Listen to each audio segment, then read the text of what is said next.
السلام علیکم ورحمۃ اللہ وبرکاتہ۔ میں ہوں عبد الجبار، آپ دیکھ رہے ہیں میرا یوٹیوب چینل اسلامک ٹپس۔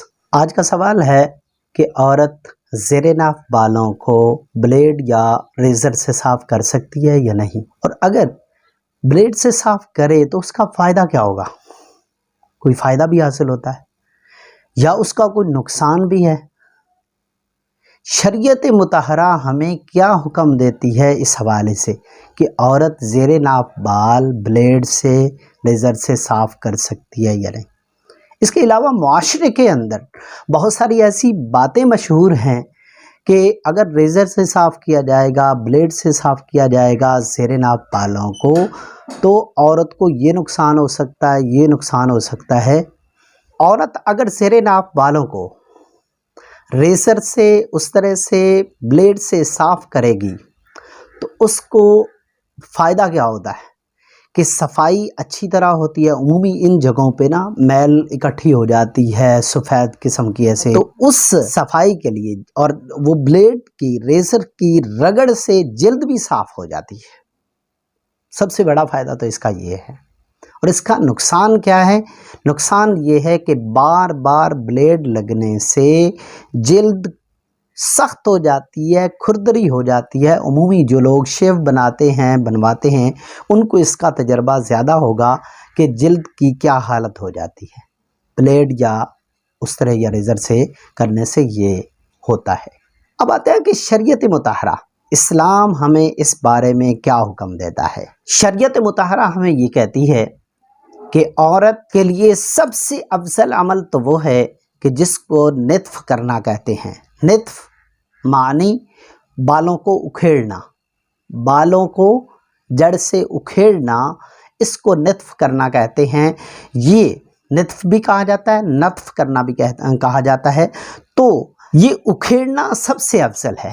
جو ماضی قریب کے اندر بھی مائیں تھیں، سمجھدار مائیں تھیں، وہ اپنی بیٹیوں کی تربیت اس نہج پہ کرتی تھی کہ جیسے ہی بچی بالغ ہوتی تھی تو اس کو زیر ناف بال اور بغل کے بال اکھیڑنے کا طریقہ وہ سمجھاتی تھی۔ لیکن آج ماؤں کی تربیت اس نہج پہ نہیں ہو رہی۔ ماں اس طرح بیٹی کی تربیت نہیں کر رہی۔ یہ سوچنے کا مقام ہے۔ تو ہو سکتا ہے بعض ماؤں کو پتہ ہی نہ ہو کہ یہ کرنا ہوتا ہے ایسے، یہ بھی ممکن ہے، کوئی ایسا یہ بعید نہیں ہے بات۔ بہرحال تو نتف کرنا سب سے افضل ہے۔ اس کے بعد ہے کسی چیز کا لیپ کرنا۔ وہ پرانے زمانے میں کوئی جڑی بوٹیوں کا لیپ تھا، آج کے زمانے میں کیمیکل کا لیپ ہے۔ وہ یو کریم ہے، وہ مختلف قسم کے کیمیکل ہیں، مختلف قسم کے سپرے ہیں، وہ ساری چیزیں جو بازار کے اندر دستیاب ہیں ان کا استعمال کرنا، یہ شریعت مطہرہ اس کو پسند کرتی ہے۔ نفس صفائی اس سے حاصل ہو جاتا ہے۔ اور یہ چیز جو شریعت بتا رہی ہے کہ لیپ کر کے بالوں کو ریموو کیا جائے، اس پہ تواتر ہے، مسلسل چلا آ رہا ہے یہ عمل، تو اس کو زیادہ پسند کیا گیا ہے۔ اب ہے کہ ریزر کے ساتھ بلیڈ کے ساتھ صفائی کی بات معاشرے کے اندر مشہور ہوتی جا رہی ہے۔ اس کی کیا حقیقت ہے؟ بالکل اس کی بھی حقیقت ہے۔ شریعت مطہرہ اتنی سختی نہیں کرتی۔ شریعت اس عورت کو اجازت دیتی ہے، ایسی عورت جو کسی عذر کی وجہ سے ان لیپ یا کیمیکل کو استعمال نہیں کر سکتی، وہ کیمیکل لگاتی ہے، وہ لیپ لگاتی ہے تو جلد کی الرجی ہو جاتی ہے، یا کوئی اور عذر ایسا ہے کہ جس کی وجہ سے وہ یو کریم استعمال نہیں کر سکتی، وہ لیپ استعمال نہیں کر سکتی، تو اس کو اجازت ہے کہ وہ ریزر کا یا بلیڈ کا استعمال کرے۔ اور اس اجازت نامے کے پیچھے نبی پاک صلی اللہ علیہ وسلم کا بخاری شریف کے اندر ایک فرمان موجود ہے۔ جو حضرات اس کی اجازت دیتے ہیں وہ بنیاد اس حدیث کو بناتے ہیں۔ وہ حدیث کیا ہے؟ بخاری کے اندر موجود، ایک صحابی سفر سے واپس آ رہے ہیں، گھوڑا دوڑاتے ہوئے آ رہے ہیں، نبی پاک صلی اللہ علیہ وسلم نے پوچھ لیا، اے میرے پیارے صحابی، کیوں گھوڑے کو اتنا تیز دوڑا رہے ہو؟ صحابی عرض کرتا، حضور میری نئی شادی ہوئی ہے، میرا شوق ہے کہ میں جلدی اپنی بیوی کے ساتھ جا کے ملاقات کروں۔ تو نبی پاک صلی اللہ علیہ وآلہ وسلم اس کو فرماتے ہیں کہ اے میرے صحابی، جلدی نہ کر، گھر میں پیغام بھیج کہ میں پہنچنے والا ہوں، اور ساتھ ہی یہ بتا دے کہ لوہے کا استعمال کر لیں اور اپنے پراگندہ بالوں کو، بکھرے ہوئے بالوں کو سنوار لیجیے۔ یہ پیغام گھر میں بھیج دو۔ یہ جملے ہیں نا، یہ ہماری تربیت کر رہے ہیں دو اعتبار سے۔ ایک تو یہ، ایک دوسرے مقام پہ خامند کو کہا جا رہا ہے کہ جب سفر سے واپس لوٹو تو گھر میں نہ چلے جایا کرو، بلکہ مسجد میں جاؤ، وضو کرو، صاف ستھرے ہو، نوافل پڑھو اور اس کے بعد گھر جاؤ۔ یہ تربیت کی جا رہی، سبق مل رہا ہے۔ اور ادھر اس حدیث کے اندر کیا فرمایا جا رہا ہے؟ عورت کو حکم دیا جا رہا ہے کہ لوہے کا استعمال کر لے اور پراگندہ بالوں کو سنوار لے۔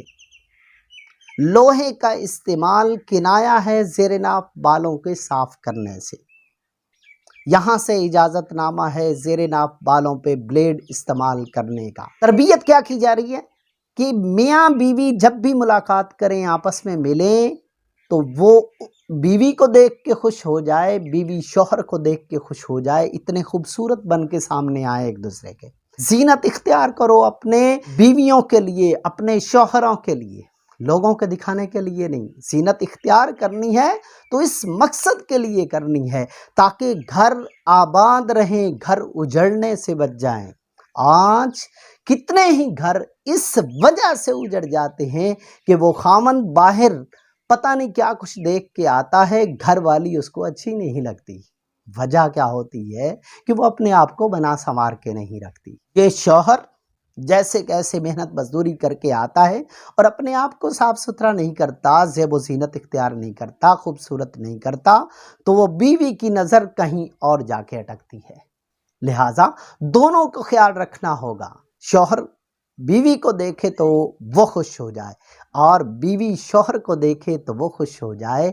جب یہ خوش ہو کے مسکراتے ہیں، حدیث کے الفاظ ہیں، اللہ ان دونوں کو، میاں بیوی کو دیکھ کر اللہ مسکراتے ہیں۔ اور دو باتیں جو معاشرے کے اندر مشہور ہیں کہ جی اگر عورت ریسر استعمال کرے گی، لوہے استعمال کرے گی، تو جب یہ فوت ہوگی تو اس کا جنازہ بھاری ہو جائے گا۔ یہ عام معاشرے کے اندر بات مشہور ہے، تو اس کی کوئی حقیقت کہیں سے نہیں ملتی۔ اسلام کے اندر اس کی کوئی دلیل نہیں ہے، اس کا کوئی ثبوت نہیں ہے۔ دوسری بات کہ جو عورت زیر ناف بالوں پر ریسر کا استعمال کرتی ہے، اس کی روحانی ترقی رک جاتی ہے، اس بات کا بھی ثبوت کہیں شریعت مطہرہ کے اندر نہیں ملتا۔ لہذا ان باتوں کا خیال رکھنا ہوگا۔ ماؤں کو چاہیے اپنی بیٹیوں کی تربیت کرے اس نہج پہ، اور جو عورتیں سن رہی ہیں، دیکھ رہی ہیں، وہ بھی اگر کسی بھی ایسی غلطی کا شکار ہیں تو اپنی غلطی کی اصلاح کر لیں۔ امید ہے آج کے سوال کا جواب آپ کو مل گیا ہوگا۔ ویڈیو کو لائک کیجیے گا، شیئر کیجیے گا، چینل کو سبسکرائب کرنا نہ بھولیے گا۔